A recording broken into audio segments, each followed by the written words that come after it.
एक स्वप्ननगरी. मुंबई आपल्याला काम देईल, मुंबई आपल्याला माया देईल या आशेपोटी दरवर्षी लाखो मुलं मुंबईत येतात. जेव्हा शाळेत जाण्याचं असतं त्या वयोगटातली म्हणजे 7 ते 14 या वयोगटातली ही सगळी मुलं असतात. मुंबई ही त्यांच्यासाठी खऱ्या अर्थानं स्वप्ननगरी असते. अंबादास आणि गणेश हे त्यापैकीच एक आहेत. या दोन मित्रांच्या स्वप्नांचं नेमकं काय झालं याची ही कहाणी. IBN लोकमतचा डॉक्युड्रामा मुंबई ड्रीम्स. मुंबई. आपल्या देशातली अनेक शहरं गेल्या काही दशकांमध्ये कमालीची बदलली, पण या देशातली खेडी ती तर जैसे तेच राहिली. विकासापासून कोसो मैल दूर. ही कहाणी आहे महाराष्ट्रातल्या अशाच एका खेडेगावातली. गावातून घरातून पळून गेलेल्या दोन मुलांची. ते म्हणला जाऊत म्हणलं आपण तिकडे लई पैसे भेटत म्हणला समजा चांगलं असते. पैसे घेतले चोरून दुसऱ्या दिवशी पळून गेला. पैसे आणलेत. आम्ही म्हणलं तिकडे जाऊया काम वगैरे करू. काका इथे काम करायचं त्याला किती रुपये मिळते? काम भेटलं तर घरी नसता समुद्र हे बघून वापस यायचं असंच. काका समुद्राकडे जायचं. कुठून आलात तुम्ही? अंबादास आणि गणेश वय वर्ष 12. एकमेकांच्या साथीनं त्यांनी पळून जायचा प्लॅन बनवला. आम्ही एकाच वर्गात होतात असंच ठरवलं. पळून जायचं म्हणून काहीतरी काम करायचं नंतर 2-3 महिन्याला यायचं वापस. असं इथं भीती अशा पांढऱ्या पुन्हा परिस्थिती गरीब म्हणून आम्ही दोघं पण गेलो. काय रे गण्या, आज गेला नाही शाळेत? नाही रे, मन नाही लागत. आपलं बी नाही लागत. आता तू कुठे जाणार आहेस? रिक्षावर. किती पैसे मिळतात रे दिवसाला? मिळतात 100-1. कधी जास्त पण मिळतात. अरे गावात काय नाहीये, बाहेर खूप पैसा आहे. ऑटोचा नाद लागला, शाळा सोडून दिली, ऑटोवर गेलो.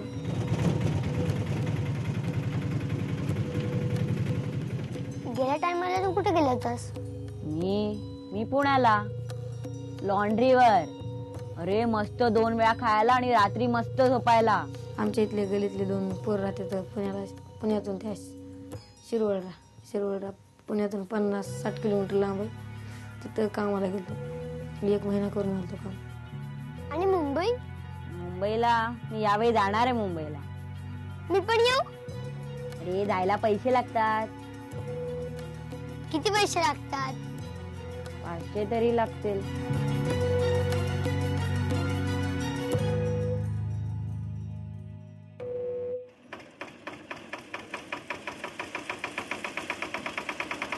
गणेशचे वडील सामान्य शेतकरी. त्यांच्या मदतीला आई आणि बहीण लग्न करून सासरी. शहरामध्ये कसं पैसा पण होते समजत होते. या दोन्ही काम होते ना. इथं राहून काय शेतीमध्ये काय नाही, कशात काय नाही. अंबादासचं कुटुंब शेतमजुरी करून कमावणारे हात 2,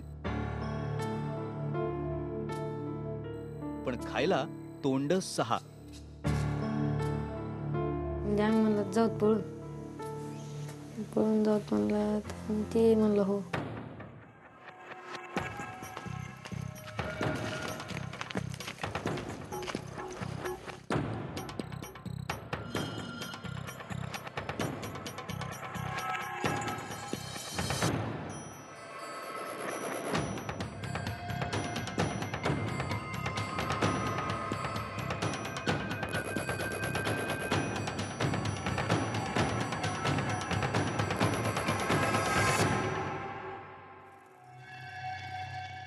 त्याने म्हटलं माझ्याकडे टिकटाला पैसे नाहीत, घरी काहीच नाहीत. त्याला म्हटलं तू माझ्या पप्पा पैसे आहेत का बघतो. मग मी घरी आल्यानंतर बॅगमध्ये आहेत का बघितलं आधी. मला वाटलं घरी आहे काय की म्हणून मी गपचूप आलो. बॅगमध्ये बघितले होते पैसे 500 रुपये. मग गेला आम्ही दोघं. 500 रुपये होते. पैसे हो आणले. राहू दे. चल.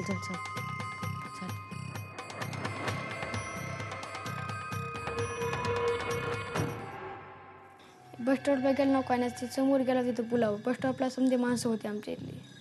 पुन्हा आम्ही पुढे गेलात म्हणजे अर्धा किलोमीटर अंतर लांब. तिथून ऑटोला हात करून तिथून बसून गंगाखेडला गेलात.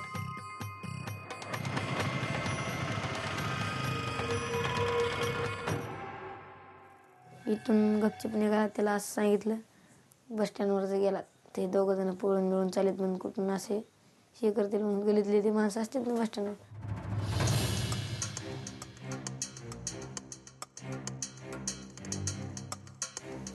एस.टी. बस स्टँडमध्ये बसला. तिथून बसला तर तिथून एका घंट्याला आली लातूर परभणी गाडी.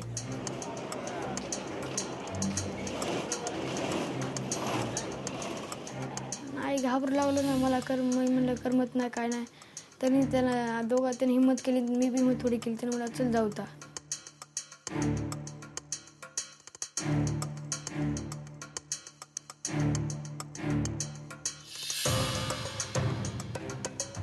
त्याला म्हणलं आपण परत गावाकडे जाऊच नको. आई त्यानं म्हणलं नको. म्हणलं गावाकडे नाही. आता गावाकडे गेला तर आपल्या घरी मारतात म्हणलं. 1-2 महिने कसे काम करून जाऊत म्हणला.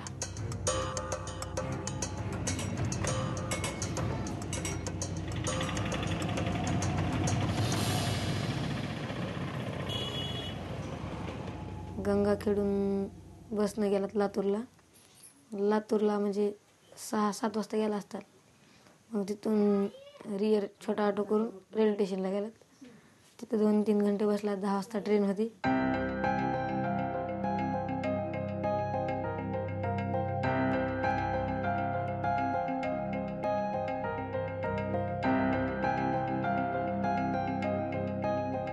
नंतर गाडीत बसलात.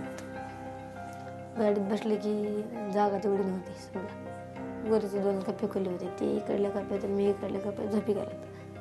सकाळी सुटलात. बोललं नाही काही नाही. पण सकाळी उठलो आम्ही. बाहेर आत उतरलो गाडीच्या खाली. समजे एक सिटी दिसू लागली. मग आम्ही म्हणलं इथं कुठं उतरलो. नावं ती बघितले तर काय मुंबई.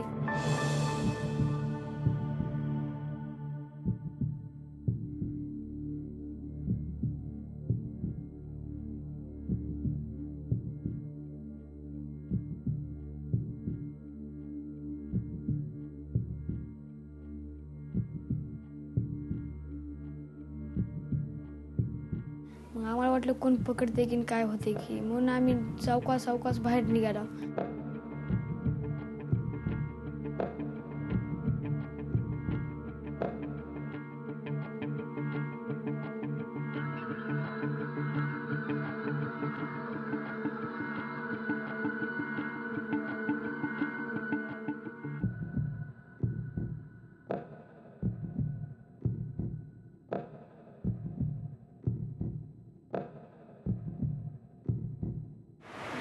कुठे जायचं? चल समुद्र बघायला.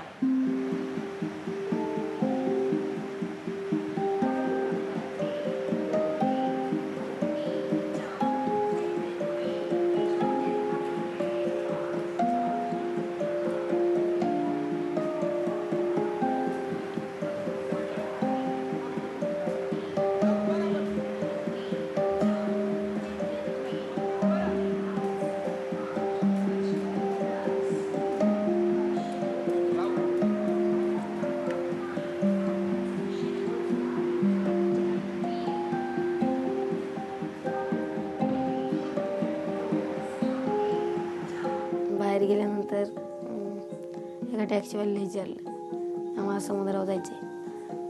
ते म्हणला 25 रुपये लागतात म्हणला. मग आम्ही म्हणलं हो म्हणलं. गेलात टॅक्सीमध्ये.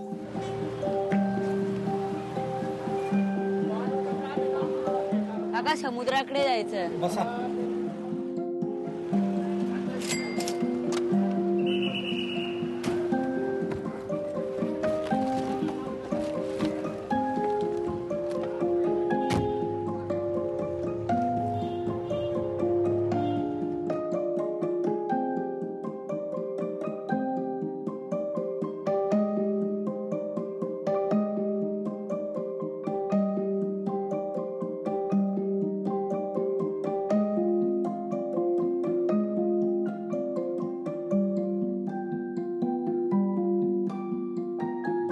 समुद्राकडे जायला किती वेळ लागतो?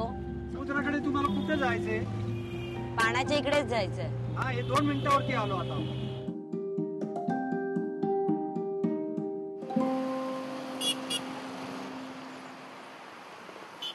काका किती झाले? 25 रुपये झाले. पैसे दे 25 रुपये. तुमच्याकडे सुट्टे नाही आहेत का पैसे?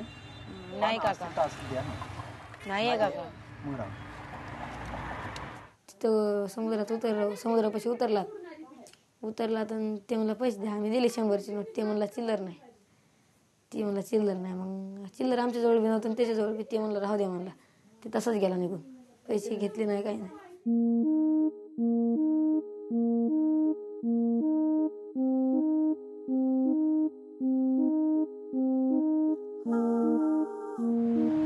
अरे ती बघ होळी. कुठे? ती बघ.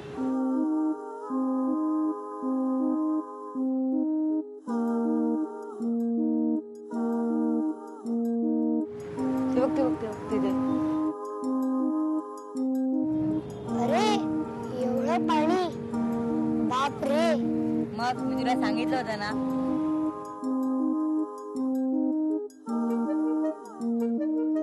अरे आपल्या शाळेत सांगायची ना पाऊस कसा पडतो.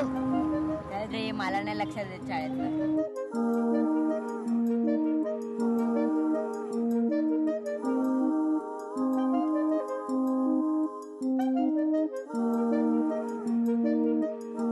मरीन ड्राईव्हचा समुद्र. अंबादास आणि गणेशनं त्या दिवशी आयुष्यात पहिल्यांदाच हा समुद्र अगदी जवळून पाहिला.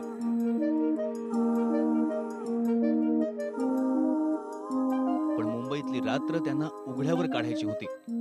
सकाळी कामाच्या शोधात निघायचं होतं. या महानगरीत त्यांचं ना कोणी सगळे सोयरे होते ना कोणी त्यांच्या ओळखीचं. गावाकडे जे मिळालं नाही ते त्यांना इथे मुंबईत शोधायचं होतं.